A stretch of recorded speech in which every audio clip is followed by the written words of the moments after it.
দুজন। কবি জীবনানন্দ দাশ। আমাকে খোঁজো না তুমি বহুদিন, কতদিন আমিও তোমাকে খুঁজি না কো। এক নক্ষত্রের নিচে তবু একই আলো পৃথিবীর পরে। আমরা দুজনে আছি, পৃথিবীর পুরনো পথের লেখা হয়ে যায় ক্ষয়। প্রেম ধীরে মুছে যায়, নক্ষত্রেরও একদিন মরে যেতে হয়। হয় নাকি? বলে সে তাকালো তার সঙ্গিনীর দিকে।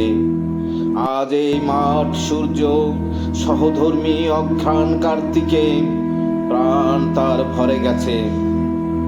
দুজনে আজকে তারা চিরস্থায়ী পৃথিবীর ও আকাশের পাশে। আবার প্রথম এলো, মনে হয় যেন কিছু চেয়ে কিছু একান্ত বিশ্বাসে।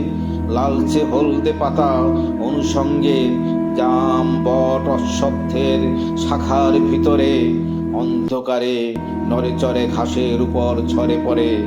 তারপর সান্ত্বনায় থাকে চিরকাল।